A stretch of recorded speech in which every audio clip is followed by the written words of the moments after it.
নপতাবি নটপতালে নটপতাবি সাত তপতালে তপতাবি নটপতালে নটপতাবি পাত কলপাত লে লে লে লি লেউ লে লে লে লিলেউ লে লে লেইব লে উঠি অহা প্ৰজন্মক লৈ ব্যতিক্ৰমী পদক্ষেপ গ্ৰহণ কৰিছে গেলেকী নপুখুৰী শাখা সাহিত্য সভাই। শিক্ষাৰ্থীসকলক প্ৰদান কৰিছে পঠন আৰু লিখনৰ কৰ্মশালা।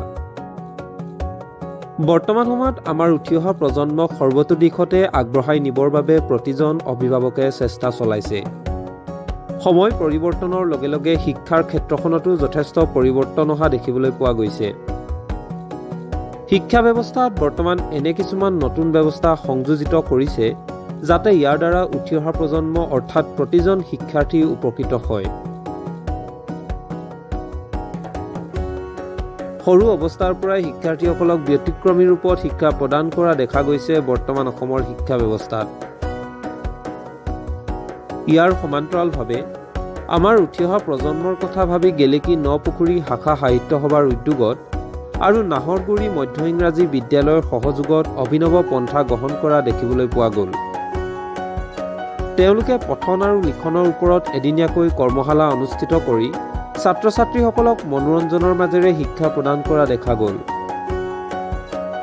সৰুৰ পৰাই ছাত্ৰ ছাত্ৰীসকল যাতে স্পষ্টকৈ শব্দবোৰ উচ্চাৰণ কৰিব পাৰে আৰু সুন্দৰকৈ আখৰবোৰ লিখিব পাৰে সেই উদ্দেশ্যে গেলেকী নপুখুৰী শাখা সাহিত্য সভা আৰু নাহৰগুৰি মধ্য ইংৰাজী বিদ্যালয়ে এই কৰ্মশালা অনুষ্ঠিত কৰে, য'ত বিদ্যালয়খনৰ শিক্ষাৰ্থীসকলে অংশগ্ৰহণ কৰে। শুদ্ধ উচ্চাৰণ আৰু সুন্দৰ লিখনিৰ জৰিয়তে প্ৰতিজন ছাত্ৰ ছাত্ৰীয়ে যাতে আগবাঢ়ি গৈ ভৱিষ্যতে সুনাগৰিক হৈ নিজৰ লগতে সমাজখনৰ কাৰণে ভাল কাম কৰিব পাৰে এই উদ্দেশ্যেই পঠন আৰু লিখনৰ কৰ্মশালা এদিনীয়াকৈ হ'লেও দিবলৈ চেষ্টা কৰিছে গেলেকী নপুখুৰী শাখা সাহিত্য সভাই। নাহৰগুৰি মধ্য ইংৰাজী বিদ্যালয়ত আৰম্ভ হোৱা এই কৰ্মশালা অনাগত সময়ত অসমৰ ভিন্ন প্ৰান্ততে অনুষ্ঠিত কৰা হ'ব বুলিও জানিবলৈ দিয়ে গেলেকী নপুখুৰী শাখা সাহিত্য সভাই।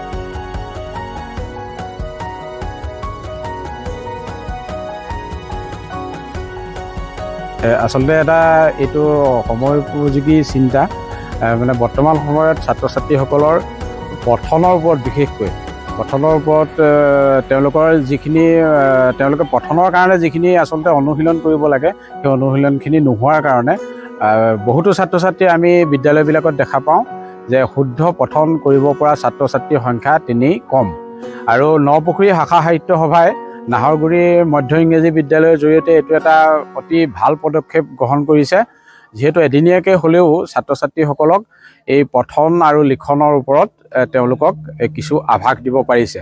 আচলতে শুদ্ধ পঠন হ'বলৈ হ'লে প্ৰথম কথা হ'ল যে ছাত্ৰ ছাত্ৰীসকলৰ জিভা আৰু ওঠৰ যিখিনি জড়তা থাকে সেই জড়তাখিনি ভাঙিব পাৰিব লাগিব।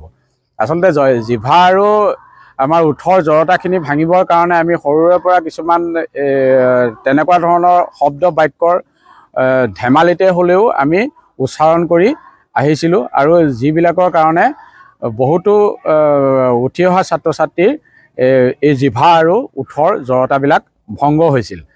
তেনেকুৱা ধৰণে আজি ছাত্ৰ ছাত্ৰীসকলক এই জিভা কেঁকুৰি নামেৰে আমি কমেও ৮-৯টামান তেনেকুৱা ধৰণৰ বাক্য তেখেতসকলক অনুশীলন কৰিবৰ কাৰণে দিছোঁ, আৰু আশা ৰাখিছোঁ এই বাক্যখিনি তেওঁলোকে সততে অনুশীলন কৰি থাকিলে ধেমালিতেই হওক বা অন্য ক'ৰবাত তেওঁলোকৰ মনৰ আনন্দতে হওক, যদি গান গোৱাদি গাই যদি পদ্য গোৱাদি যদি এই অনুশীলনকেইটা তেওঁলোকে কৰি থাকে তেতিয়াহ'লে ছাত্ৰ ছাত্ৰীসকলৰ নিশ্চয় ওঠ আৰু জিভাৰ জড়তা ভাঙিব, আৰু তেওঁলোকে শুদ্ধ পঠন কৰিবলৈ শুদ্ধ উচ্চাৰণৰ সৈতে শুদ্ধ পঠনৰ এগৰাকী ভাল পাঠক হ'ব পাৰিব।